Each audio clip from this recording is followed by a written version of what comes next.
यहाँ के हम सिकंदर हिंदी चित्रपटातलं हे फेमस गाणं आहे. हे गाणं किंवा हा डायलॉग सध्या एन-सी-पीतल्या प्रफुल्ल पटेल यांना तंतोतंत लागू होतो असं म्हणायला हरकत नाही. प्रफुल्ल पटेल अजित पवार गेल्यानंतर मोठ्या प्रमाणात टीकेचे धनी ठरले होते. त्यांच्यावर काही वेळा पक्षांतर्गत देखील टीका झाली होती. काही दिवसांपूर्वी तर अक्षरशः प्रफुल्ल पटेल यांना पक्षातून काढून टाकले अशा वावड्या उठायलाही सुरुवात झालेली. मात्र प्रफुल्ल पटेल यांनी आपल्या खेळीनं आता सर्व विरोधकांना चितपट केलंय. ज्या राज्यसभेच्या जागेसाठी भले भले इच्छुक होते, त्या राज्यसभेच्या जागेवर प्रफुल्ल पटेल यांनी आपले सगळ्यात जवळचे कार्यकर्ते तसेच एकेकाळी आपली पीए राहिलेल्या राजेंद्र जैन यांना उमेदवारी मिळवून दिली आहे. आणि एनसीपी मध्ये सध्या तरी आपणच धुरंधर आहोत हे दाखवून दिलंय. नक्की काय झालं या सगळ्या प्रकरणामध्ये? प्रफुल्ल पटेल हे कसे धुरंधर ठरतात आणि यामुळं प्रफुल्ल पटेल यांना पुढच्या राजकीय कारकिर्दीत काय फायदा होऊ शकतो, सगळं काही समजावून सांगतो पुढच्या काही मिनिटात. नमस्कार, मी शशी आणि तुम्ही पाहताय cut to cut. Rashtrawadi Congress Ajit Pawar गटाकडून राज्यसभेसाठी राजेंद्र जैन यांचं नाव जाहीर झालं आणि त्यानंतर राज्यात एकच चर्चा चालू झाली, ती म्हणजे सुनेत्रा पवारांचा अंदाज किंवा राजकीय गणित चुकलंय की सुनेत्रा पवार कोणतं नवीन राजकीय समीकरण मांडतायत. शक्यतो आजवर कुठलाही पक्ष विधानमंडळ सदस्यत्वासाठी तिकीट देताना ज्या बेसिक गोष्टींचा क्रायटेरिया लावतो, तो क्रायटेरिया कदाचित राजेंद्र जैन यांना उमेदवारी देण्यामुळे तुटलेला आहे. सध्या राष्ट्रवादी काँग्रेसच्या कोट्यातली राज्यसभेची एक जागा रिकामी आहे, ज्या जागेवरून सुनेत्रा पवार यांनी सदस्यत्वाचा राजीनामा दिला. या जागेसाठी सगळ्यात प्रभावी किंवा सगळ्यात अगोदर जे नाव चर्चेत होतं ते नाव म्हणजे छगन भुजबळ. मात्र ऐनवेळी राजेंद्र जैन यांचं नाव पुढे आणलं गेलं आणि त्यांना तशी उमेदवारी घोषितही झाली. मात्र राजेंद्र जैन यांचं नाव राज्यसभेच्या उमेदवारीमध्ये घोषित केलं गेल्यानंतर सर्वसामान्य नागरिकांसोबतच एनसीपीच्या कार्यकर्त्यांच्या देखील भुवया उंचवल्या आणि त्यांना प्रश्न पडला. कारण आजवर ओव्हरऑल सगळ्याच राजकीय पक्षांमधून विधिमंडळाच्या सदस्यत्वासाठी तिकीट देत असताना काही गोष्टी या अलिखित नियमाप्रमाणे पाळल्या जातात. त्यातली पहिली गोष्ट असते ती म्हणजे जातीचा फॅक्टर, दुसरी गोष्ट असते भौगोलिक स्थिती आणि आणखीन एक गोष्ट असते ती म्हणजे त्या व्यक्तीची पक्षाप्रती असणारी निष्ठा आणि पक्षासाठी केलेलं काम. राजेंद्र जैन यांनी आजवर कदाचित पक्षाप्रती निष्ठा ठेवलेली असेल, कामही केलेलं असेल. मात्र त्यांची भौगोलिक स्थिती काय सांगते? राजेंद्र जैन हे गोंदिया जिल्ह्यातून येतात. ते त्याच गोंदिया जिल्ह्यातून येतात ज्या गोंदिया जिल्ह्यातून प्रफुल्ल पटेल हे ऑलरेडी राज्यसभेचे खासदार आहेत. थोडक्यात आता एकाच जिल्ह्यातून दोन जण राज्यसभेचे खासदार असतील. बरं, त्याही पलीकडं जातीच्या पटलाकडून या घटनेकडं किंवा या उमेदवारीकडे जर पाहिलं तर प्रफुल्ल पटेल हे पटेल समाजातून येतात. तिथंच राजेंद्र जैन हे जैन. थोडक्यात एकाच जिल्ह्यातून एकमेकांशी निगडीत असणारे दोन सवर्ण खासदार आता एकाच पक्षाकडून एकाच वेळेला राज्यसभेवर असतील. आणि विशेष म्हणजे हे दोघंही ज्या जिल्ह्याला बिलॉंग करतात तो गोंदिया जिल्हा असा आहे जिथं आदिवासी ट्राईब तब्बल 16% जास्त आहे. मग आपल्याला इतके इतके सगळे कंटेंट तुमच्या उमेदवारीवर जेव्हा प्रभाव पाडतात तेव्हा आपल्याला हा प्रश्न पडतो की राजेंद्र जैन यांना उमेदवारी का दिली? कारण आजवर इतर पक्ष जेव्हा कुठल्याही विधिमंडळासाठी तिकीट वाटतो तेव्हा प्रामुख्यानं भौगोलिक समतोल राखण्यासाठी प्रयत्न करतो. जर एखादा उमेदवार विदर्भातला असेल तर दुसरा दक्षिण महाराष्ट्रातला दिला जातो, तिसरा पश्चिम महाराष्ट्रातला तर चौथा कोकणातला दिला जातो.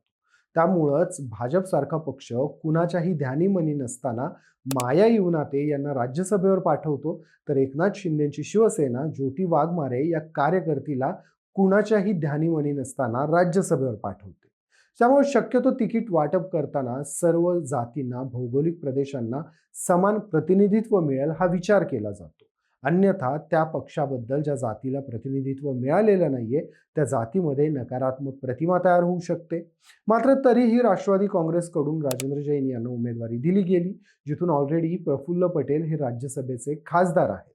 गेल्या काही कालावधीमध्ये जर एनसीपीचे निर्णय पाहिले तर बहुतांश वेळा ते सर्वसामान्यांना प्रतिनिधित्व देणारे कमी आणि धनदांडग्यांना संधी देणारे जास्त वाटतात. याबाबत आपल्याला अनेक उदाहरणं देखील सांगता येतील. सुनील तटकरे हे एनसीपीचे लोकसभेचे खासदार आहेत, तरीही त्यांच्या मुलगीला आदिती तटकरे यांना आमदारकीचं तिकीट दिलं गेलं. ज्यानंतर त्या आमदार झाल्यासोबतच त्यांना महिला आणि बालविकास खात्याचं मंत्री केलं गेलं. एकाच घरात दोन मोठी पदं असताना देखील आता तटकरेंचा मुलगा अनिकेत तटकरे यांना पुन्हा एकदा विधान परिषदेवर राष्ट्रवादीच्या वतीनं तिकीट देण्यात आलं. पुण्यात देखील काहीसा असाच किस्सा झाला. एकेकाळी अजित पवारांचे कट्टक विरोधक राहिलेले, ज्यांच्यावर दादांनी देखील बऱ्याचदा टीका केलेली असे भाजपचे संजय काकडे हे ऐनवेळी पक्षात आले आणि 2 तासात त्यांच्या मुलानं राष्ट्रवादीचा अधिकृत उमेदवार म्हणून फॉर्म भरला. त्याचवेळी ज्यांनी पक्षासाठी वर्षानुवर्ष काम केलंय अशी लोक तिष्ठत थांबली होती. सुनील टिंगरेंनी देखील या प्रकरणात मोठ्या प्रमाणात आपला विरोध दर्शवला होता. तर पुण्यातल्या काही कार्यकर्त्यांनी या विरोधात आपल्या पदांचे राजीनामे देखील दिले होते. सध्या पवारांच्या बाबतीत जर बोलायचं झालं तर स्वतः सुनेत्रा पवार या आमदार आहेत. त्यांचा मुलगा पार्थ पवार हा राज्यसभेचा खासदार आहे आणि जवळपास तसाच कित्ता आता पुन्हा एकदा गिरवला जातो. एकाच जिल्ह्यातल्या एकाच खासदाराच्या जवळच्या कार्यकर्त्याला देखील त्याच खासदाराच्या सभागृहात घेतलं गेलंय. यात कंपुशाहीसोबतच आणखीन एक गोष्ट प्रकर्षानं सिद्ध होते. ती म्हणजे गेले काही दिवस प्रफुल्ल पटेल आणि सुनील तटकरे या दोन बड्या नेत्यांच्या विरोधात राष्ट्रवादीमध्येही वातावरण विरोधात होतं. मग ते सुनेत्रा पवारांनी निवडणूक आयोगाला पाठवलेलं पत्र असो किंवा दिल्लीतल्या पक्ष कार्यालयात या दोन नेत्यांच्या प्रवेशावरून उभा राहिलेला वाद असो किंवा अगदी काही महिन्यांपूर्वी पक्षात सक्रिय होऊन पार्थ पवार यांनी आपल्या हातात पक्षाची घेतलेली सूत्र असो, या सगळ्यांमुळं कुठं ना कुठे एनसीपी अजित पवार गटामध्ये पटेल आणि तटकरे या दोघांचंही महत्त्व पक्षात कमी केलं जातंय किंवा या दोघांना निर्णय प्रक्रियेतून वगळलं जातंय. हा मेसेज सरळ सरळ लोकांच्या मध्ये जात होता, किंबहुना तो तसा पाठवला जात होता. एनसीपी म्हणजे सबकुछ पार्थ पवार हा मेसेजही लोकांपर्यंत पोहोचवला जात होता. त्यामुळेच प्रफुल्ल पटेल यांच्या अत्यंत जवळच्या गोटातल्या मानल्या गेलेल्या राजेंद्र जैन यांना उमेदवारी दिली गेली, किंबहुना प्रफुल्ल पटेल यांनी ती उमेदवारी मिळवली असं म्हणता येईल. यामुळे झालं काय तर प्रफुल्ल पटेल यांच्या शब्दाला आजही राष्ट्रवादी काँग्रेसमध्ये मान आहे हे सिद्ध झालं.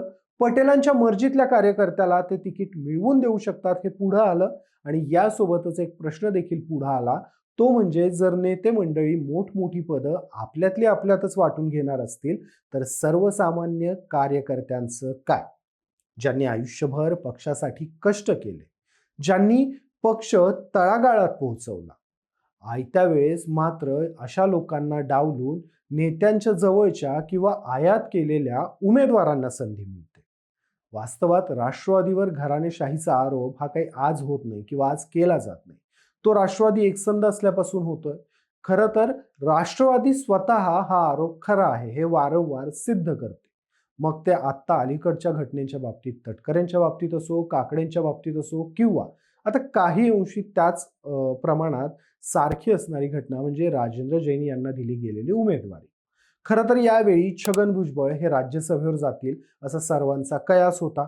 छगन भुजबळ यांचा तसा अधिकार होता असं म्हटलं तरी वावगं ठरणार नाही. पक्षाच्या स्थापनेपासून ते राष्ट्रवादीमध्ये आहेत. जेव्हा बाकीच्या नेत्यांच्या मुलांना संधी मिळते, जेव्हा एका घरातून 2-2 आमदार होतात, एक खासदार होतो, मग त्याच धर्तीवर भुजबळांनी देखील आपल्या पुतण्यासाठी एक संधी मागितली असेल आणि ती संधी भाजपनं नाकारली अशी चर्चा पुढे येत असेल तर मग हे राष्ट्रवादीचं अपयश नाही का असा प्रश्न देखील पडतो. कारण राष्ट्रवादी हा भाजपसोबतच महायुतीचा एक घटक आहे. राष्ट्रवादीच्या कोट्यातून राष्ट्रवादीनं कोणाला संधी द्यायची याबाबत राष्ट्रवादी आग्रही राहू शकते, मात्र राष्ट्रवादीनं तसं केलं नाही. कदाचित यामागही पटेल आणि तटकरे या दोन बलिष्ठ नेत्यांचा हात असू शकतो अशी चर्चा राजकीय सूत्रांमध्ये दबक्या आवाजात सुरू आहे. कारण ही संधी दोन्ही नेत्यांसाठी, मग ते तटकरे असतील किंवा पटेल, या दोन्ही नेत्यांसाठी ही संधी शेवटची संधी होती. पक्षातलं आपलं स्थान काय आहे ते लोकांना दाखवून देण्यासाठी. कारण यानंतर आता प्रदीर्घ काळ राज्यात कुठल्याही मोठ्या निवडणुका होणार नाहीयेत. त्यामुळे तटकरेंना देखील रायगडमध्ये आपल्या घरात ऑलरेडी एक आमदार, मंत्री, खासदार पद असताना पुन्हा आपल्या मुलाला तिकीट मिळवणं गरजेचं वाटलं. तर पटेलांना आपल्या मर्जीतल्या कार्यकर्त्याला तिकीट मिळवून राज्यसभेवर घेणं महत्त्वाचं वाटलं. पण यामुळे छगन भुजबळांसारखा राष्ट्रवादीसाठी आयुष्य दिलेले नेते जर उपेक्षित राहू शकतात तर सर्वसामान्य राष्ट्रवादीच्या कार्यकर्त्यांची काय कथा हा प्रश्न या घटनेच्या निमित्तानं प्रत्येकाच्या मनात उपस्थित होतो. तुर्तास या सर्व घटनाक्रमाबद्दल तुमची मतं काय आहेत? राष्ट्रवादीमध्ये निष्ठावंत कार्यकर्त्यांना संधी दिली जात नाही का? राष्ट्रवादीमध्ये ऐन वेळेला आयात केलेल्या उमेदवारांना संधी दिली जाते का? तुमची मतं मला कमेंट्समध्ये आवर्जून सांगा. व्हिडिओ आवडला असेल तर व्हिडिओला लाईक करा, शेअर करा आणि अशाच राजकीय घडामोडी जाणून घेण्यासाठी कट टू कटला सबस्क्राईब करायला विसरू नका.